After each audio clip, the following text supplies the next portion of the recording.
Good morning dear students. Connective tissue चल रहा था। कनेक्टिव टिश्यू में हमने एरियोलर कनेक्टिव टिश्यू बता दिया था आपको। एरियोलर कनेक्टिव टिश्यू के बारे में हमने क्या बताया था आपको? हमने कहा था कि जो एरियोलर कनेक्टिव टिश्यू होता है इसमें बेसिक और most widely distributed connective tissue है। ये कैसा है? ये most widely and basic connective tissue है जिसमें फाइबर्स जो होते हैं वो लूजली अरेंज होते हैं एक मैश नेटवर्क में, और इसकी मैट्रिक्स जो होती है वो जेली लाइक होती है और कंटेन्स करती है 4 टाइप्स ऑफ सेल्स। कौन से होते हैं? 4 types of cells and 3 types of fibres. तो ये 4 टाइप्स ऑफ जो सेल्स हैं इनमें लार्ज स्टार शेप्ड जो होंगी उनको हम क्या कहेंगे? फाइब्रोब्लास्ट।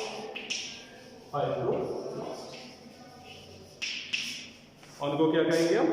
फाइब्रोब्लास्ट या फाइब्रोसाइट्स कह सकते हैं। और चूंकि फाइब्रो लिखा है, फाइब्रो का मतलब होता है दे सीक्रेट द फाइबर। वो क्या सीक्रेट करेंगे? फाइबर को सीक्रेट करेंगे, ध्यान रखना है। इसके अलावा जो लार्ज हिस्टोसाइट्स होंगी और हिस्टोसाइट्स या वांडरिंग फैगोसाइट्स होंगी और इनका काम होगा जो फॉरेन सब्सटेंसेस हैं उनको एनगल्फ करना होगा। उनका काम क्या होगा?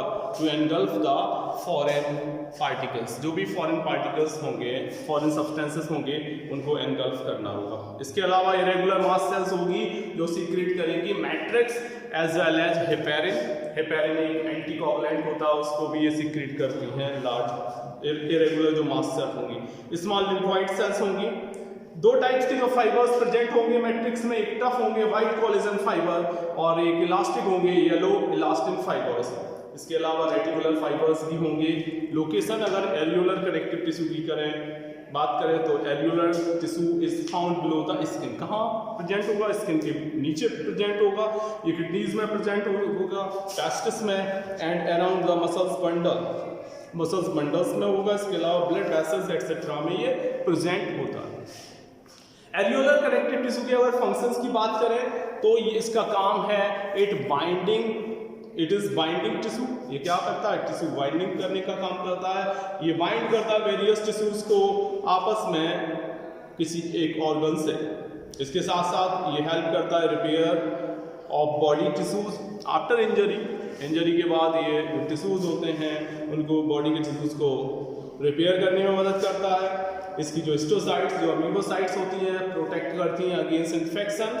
और कैसे वो इन्फेक्शन से मदद करेंगी? By engulfing the foreign particles और foreign substances. Mast cells associated रहती हैं एलर्जिक रिएक्शन से। तो ये तो एरियोलर कनेक्टिव टिश्यू हो गया। अब होगा एडिपोज टिश्यू। क्या होगा? नाम होगा एडिपोज टिश्यू। ये जो एडिपोज टिश्यू है ये बना होता है एडिपोसाइट से। कैसे बना होगा? एडिपोसाइट।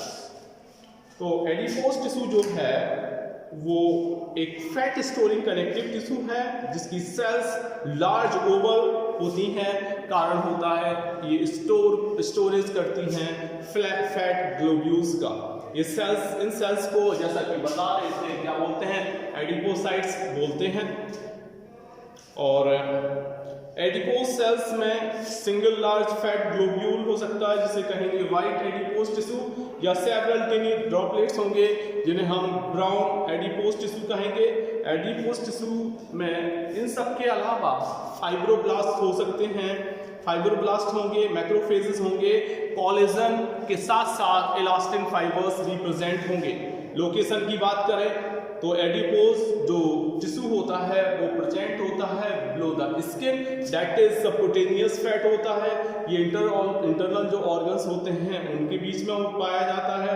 ब्लड वेसल्स के अराउंड पाया जाता है, किडनीज के अराउंड पाया जाता है। इसके अलावा बिलो द आई वॉल्स, जो आई वॉल्स होते हैं उनके बीच में भी पाया जाता है। एंड येलो बोन मैरो में भी पाया जाता है। एडिपोज टिश्यू जो होता है, जो आपने कैमल देखा होगा, कैमल में जो फॉरवर्ड हम्प होता है वो बना होता है इसी का। इसके अलावा जो ब्लबर होता है वेल में वो भी इसी का बना होता है। फंक्शंस की बात करें तो सबसे मेन इंपॉर्टेंट फंक्शन है एडिपोज टिश्यू का स्टोरेज। तो ये क्या करेगा, it stores reserve fat in the form of fat globules के फॉर्म में स्टोरेज करेगा। इसके अलावा इंसुलेशन की बात करें तो ये जो हीट इंसुलेटर के फॉर्म में काम करेगा।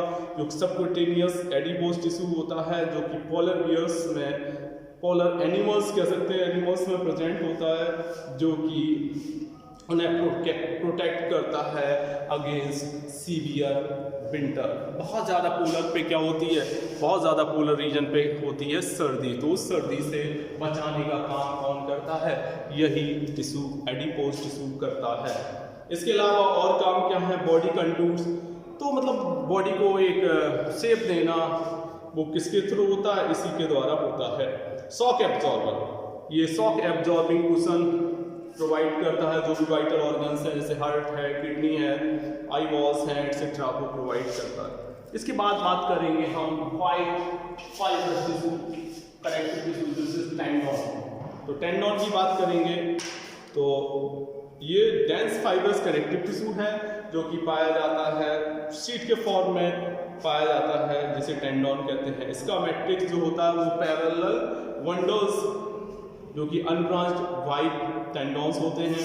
इसका मैट्रिक्स कंटेन करता है parallel bundles of unbranched white collagen fibres, white collagen fibres होते हैं और ये फाइबर प्रोवाइड करते हैं ग्रेट स्ट्रेंथ। लेकिन इनमें फ्लेक्सिबिलिटी जो होती है, टेंडन में फ्लेक्सिबिलिटी बहुत ज़्यादा लिमिटेड होती है। फंक्शंस की बात करें तो जो टिश्यू की सीट्स हैं वो फॉर्म करती हैं covering of bones and cartilage और जो बोन्स होते हैं उनको कवरिंग प्रोवाइड करती हैं। इसके अलावा जो ड्यूरा मैटर होती है, ब्रेन में जो मेम्ब्रेन होती है ड्यूरा मैटर और स्पाइनल कॉर्ड में भी ये प्रेजेंट होते हैं।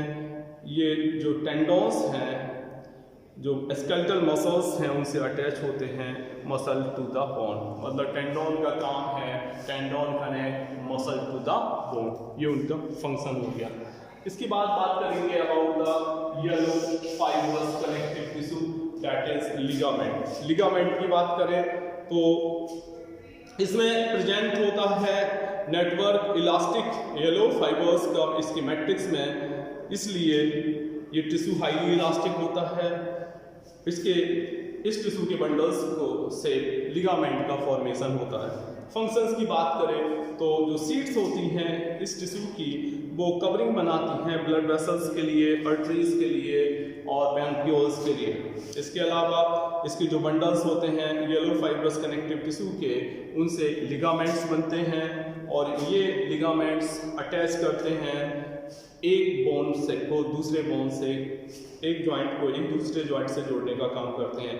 इसकी इलास्टिसिटी की वजह से ये बेंडिंग और रोटेशनल मूवमेंट जो बोन का होता है एक जॉइंट पर, वो इसकी वजह से पॉसिबल होता है। स्प्रेन समझो, मोच वगैरह नहीं आती, sprain is caused due to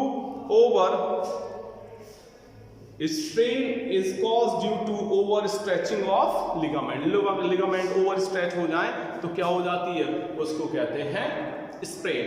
इसका आप लोग स्क्रीनशॉट ले लिया बेटा, screenshot, okay.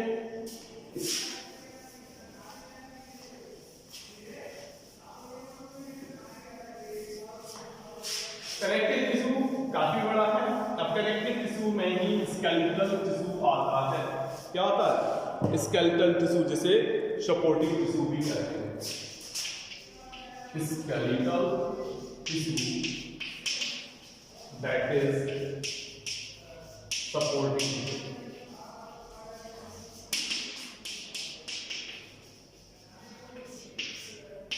skeletal tissue that is supporting tissue। समझो इसको, skeletal tissue या supporting tissue के बारे में समझो क्या होता है। जो skeletal tissue है कंप्राइजेस होता है कार्टिलेज से और बोन से। skeletal tissue काय से बना हुआ, कार्टिलेज से और बोन से बना होता है, जो कि सपोर्टिंग फ्रेमवर्क होता है बॉडी का, और इसका जो मैट्रिक्स होता है वो सॉलिड होता है। तो इसमें सबसे पहले बात करेंगे अबाउट द स्केलेटल टिश्यू में दो चीजें आएंगी। फर्स्ट वन इज कार्टिलेज और दूसरा आ जाएगा बोन। क्या क्या आ जाएगा, कार्टिलेज और दूसरा आ जाएगा बोन्स। कार्टिलेज की बात करें तो कार्टिलेज बोन से रिलेटिवली सॉफ्ट होता है और इलास्टिक स्केलेटल टिश्यू है। It is harder than connective tissue proper. जो कनेक्टिव टिश्यू प्रॉपर है उससे ये हार्ड होता है। इसका मैट्रिक्स जो होता है डेंस और इलास्टिक होता है। वजह ये होती है कि इसमें एक स्पेशल टाइप की प्रोटीन होती है। This special type of protein is known as chondrin. किसकी होती है?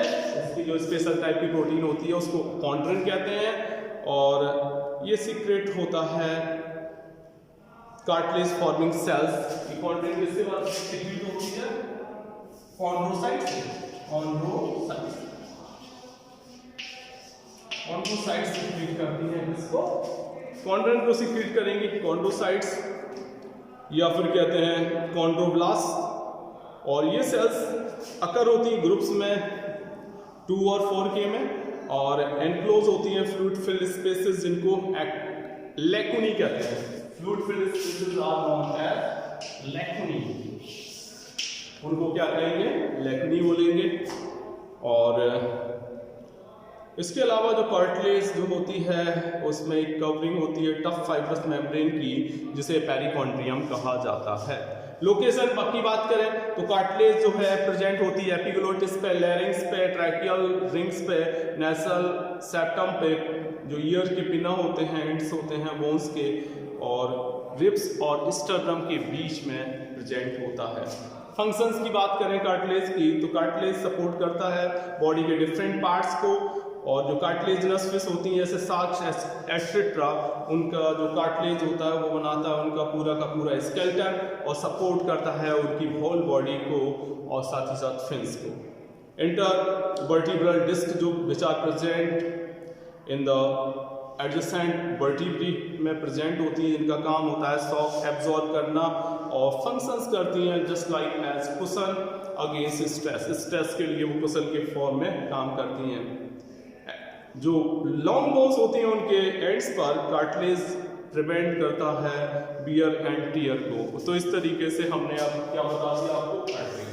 अब बोन के बारे में बात करें तो बोन की बात करें तो बोन जो होता है much harder, rigid and non flexible skeletal tissue होता है जो कि फॉर्म करता है स्केलेटन। सभी वर्टिब्रेट्स का स्केलेटन इसी के द्वारा बना होता है। इसका जो मैट्रिक्स होता है बोन का वो बहुत ज़्यादा हार्ड होता है। कारण ये है इसमें कॉन्ड्रिन प्रोटीन था, इसमें ओसिन प्रोटीन होती है। क्या होती है? Ossein protein. Due to the presence of ossein protein की वजह से इनमें ऐसा होता है। इसके अलावा इसमें साल्ट्स जो होते हैं जैसे कि फॉस्फेट्स होते हैं, कार्बोनेट और कैल्शियम की कार्बोनेट एक्सेट्रा इसमें प्रेजेंट होते हैं जिसकी वजह से जो बोन्स होती हैं bones are harder than that of cartilage. Location की बात करें तो बोन्स जो होती हैं वो एंडोस्केलेटन जो होता है वर्टिब्रेट्स का वो बनाती हैं। फंक्शंस की बात करें तो जो सेल्स हैं बोन मैरो की उनसे क्या बनते हैं? ब्लड कार्पसेल्स या एरिथ्रोसाइट्स का फॉर्मेशन होता है। बोन्स जो होती हैं वो सपोर्टिंग फ्रेमवर्क प्रोवाइड करती हैं। इसके अलावा इंटरनल ऑर्गन्स जो होते हैं उनसे ये उनको प्रोटेक्ट करती हैं।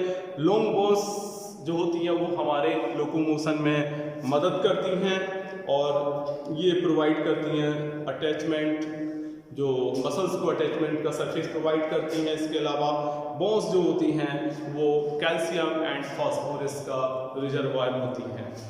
अब इसमें बचा है वैस्कुलर टिश्यू, तो वैस्कुलर टिश्यू हम नेक्स्ट डे करवा देंगे। Thank you so much, have a good day.